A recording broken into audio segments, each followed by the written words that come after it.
दिया जाएगा जो आपका खाना भी बनाएगा। ये सब 8 लाख के ऊपर। अब सोच के देखो, एक आईआईटी का बंदा जो 10 लाख रुपए कमा रहा है किसी बहुत ही बड़े शहर में या छोटे शहर में पता नहीं, बट वो अगर 10 लाख रुपए कमा रहा है और अगर उसको इतने सारे फैसिलिटीज अवेल करने हैं तो उसके पास 10 लाख रुपए में तो शायद 1 लाख रुपए भी नहीं बचेगा।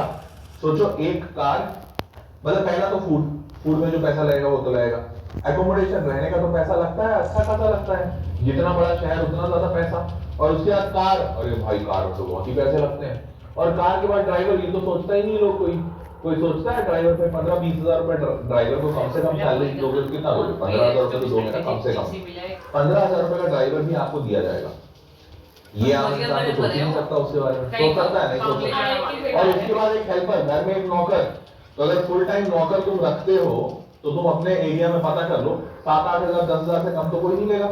हाँ, वो फुल टाइम नौकर उतना तो पैसा लेता है।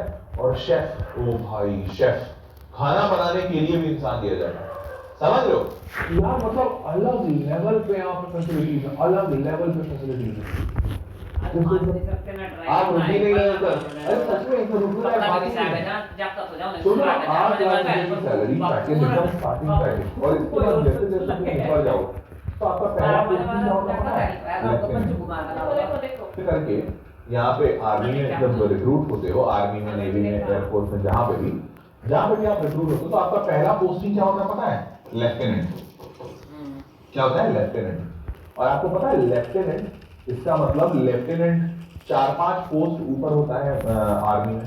तो सबसे नीचे, अब मेरे को सारे पोस्ट, मतलब सारे वो तो याद नहीं है कि कौन कौन से लेवल के होते हैं, बट हवलदार, लायंस नायक, सूबेदार, इन सब से 3-4-5 पोस्ट ऊपर तब आता है लेफ्टिनेंट। लेफ्टिनेंट ना एक ग्रुप ऑफ आर्मी मेंस के लीडर को कहते हैं।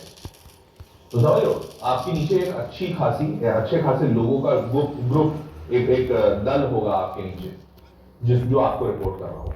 तो आप पहली पोस्टिंग से एक लीडर बनते हैं लोग, जो कि बाकी नॉर्मल जगह कहीं होता ही नहीं है कि आप पहले दिन से लीडर बनते हैं। सोचो, तुम 22-24 साल के लड़के हो या लड़की हो और तुम पहले दिन से एक ग्रुप ऑफ पीपल को लीड कर रहे हो, एक बहुत ही अच्छी सैलरी दे रहे हो, और इतना सारा आपको फैसिलिटीज मिल रहा है, और इज्जत, ओ भाई, डिफेंस पर्सनल्स की जो इज्जत होती है वो तो एक अलग ही लेवल की चीज होती है। तो आपको जो और भाई सच बताऊं, पता है अच्छी बात क्या है? इसको निकालना बहुत टफ नहीं है। हाँ, क्यों?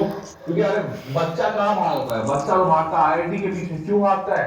क्योंकि पेपर में एक फोटो आती है और एक न्यूज छपता है। कौन सा news? IIT Bombay gets 1 crore package.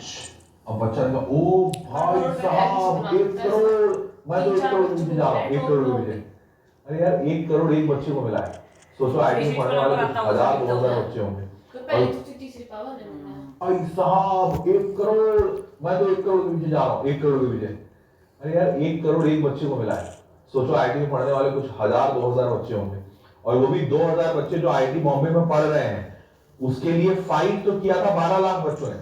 हर साल आपको बता दूं करीबन 10 से 12 लाख बच्चे आईआईटी का पेपर देते हैं। सोचो उस 10 से 12 लाख बच्चों में से कुछ टॉप 100 बच्चे होते हैं, टॉप 100। सोचो 10 लाख में से 100 बच्चे, समझ लो कितना ज्यादा बड़ा नंबर होता है। मतलब 1 in 1000, हजारों में एक, हजारों में कोई एक बच्चा होता है जो आईआईटी बॉम्बे के एकदम टॉप के ब्रांच में जाता है, जिसको इतना पैकेज मिलता है। तो बहुत ही टफ है। और यहाँ पे कंपैरिजन में एनडीए में मतलब मेरे को लगता है हर साल 2 लाख लोग, 2-2.5 लाख लोग देते हैं बस एग्जाम। That's it. तो इसको निकालना भी काफी आसान है, और उसके बाद फैसिलिटीज तो तुम देख ही रहे हो भाई, नेक्स्ट लेवल फैसिलिटीज, ठीक है। तो NDA is undoubtedly one of the best services of, खासकर देश की सेवा, जो इज्जत आपको मिलती है, जो लोग आपको प्यार करते हैं, वो तो अलग ही लेवल की चीज है। तो on an average basis around 6 lakh candidates every year appear for this exam, और 6 लाख किसमें है बता दो, 6 लाख एक्चुअली ये 2 बार का बताया गया। तो आपको ये भी अच्छी बात बताता हूँ, जैसे आईआईटी हर साल एक बार में एक साल में एक बार होता है, ऐसा ही होता है ना, हर साल आईआईटी एक ही बार होता है, बट एनडीए साल में 2 बार होता है। Yes, you heard it right. सरकार आपको ये भी मौका देती है कि आप एनडीए 1 या एनडीए 2 2 बार रिक्रूटमेंट लेंगे, 2 बार से आपको जब आना तब आओ, समझ लो। तो 2 साल में 2 बार रिक्रूटमेंट भी होता है। ओनली लिखा है, कितना हम्बल लैंग्वेज है, आउट ऑफ 12 लाख। इतने बच्चे देते हैं और इतने सेलेक्ट होते हैं। अगर मैं काटूं 3 जीरो से 3 जीरो, 12 से 12, तो 1 आउट ऑफ 100, मतलब 1% बच्चे सेलेक्ट होते हैं, ओनली 1%, ठीक है, 1% बच्चे सेलेक्ट होते हैं। इसमें 3 लाख बच्चे दिए और 6000 सेलेक्ट हुए, मतलब अगर मैं फिर से आधा आधा कर दूं तो 3000 सेलेक्ट हुए, तो 3000 स्टूडेंट्स गॉट 1% है। तो शायद अगर मुझसे पूछा जाए कहाँ जाना चाहते हो, तो भाई जितनी फैसिलिटीज यहाँ मिल रही है उतनी तो एक आम इंसान, एक प्राइवेट नौकरी करने वाला इंसान सपनों में नहीं सोच सकता।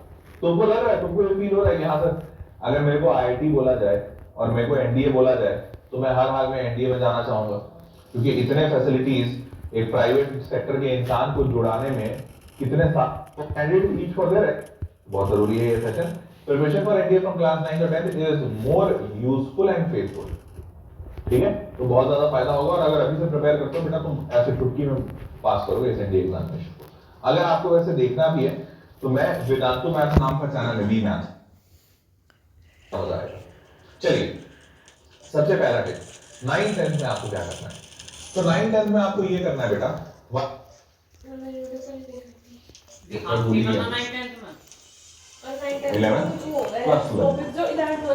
तो अभी से तो नहीं पढ़ना शुरू करोगे, फिर मैं ये क्यों बोल रहा हूँ? इसीलिए क्योंकि तुमको पता होना चाहिए 11 12 में कुछ ऐसे टॉपिक्स होते हैं जो 9th और 10th से मैच करते हैं।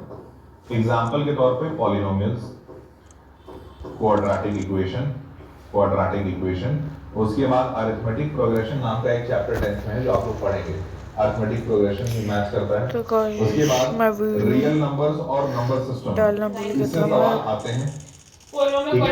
उसके बाद प्रोबेबिलिटी मैच करता है, फिर प्रोबेबिलिटी के बाद आपको बता दूं स्टैटिस्टिक्स मैच करता है, और ऐसे बहुत सारे चैप्टर हैं। मैं लिखने बैठूं सरफेस एरिया वॉल्यूम के सवाल आते हैं, बिल्कुल आते हैं।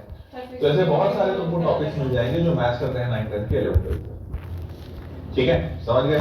चलिए जी आगे बढ़ते हैं। दूसरा tip, be clear with the basics starting from grade 9। इसीलिए आपको अभी से बता रहा हूं कि अपने बेसिक्स को जितना स्ट्रॉन्ग करोगे बेटा, आगे चल के 11th और 12th में उतना ज्यादा फायदा होगा, उतना ज्यादा फायदा। क्लियर है? बोलो, सारे समझ रहे हैं? और यार ट्रिग्नोमेट्री सबसे इंपॉर्टेंट टॉपिक तो मैं भूल ही गया। ट्रिग्नोमेट्री जो 10th में पढ़ना है, ट्रिग्नोमेट्री बहुत पॉजिटिव जा वन वन है, जनरल वन है। हाँ जैन साहब, ये है जिंदगी बहन, ठीक है। बार-बार के पढ़ना है ट्रिग्नोमेट्री, बहुत पढ़ना, बहुत।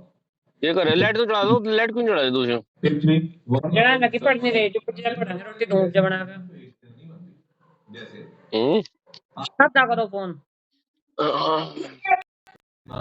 दूसरे पे देखो work on your general knowledge. देखो इसी पे आपका दिमाग ना खराब करे। जैसे आज मैं तुमसे पूछूं, बताओ who is the defence minister of India?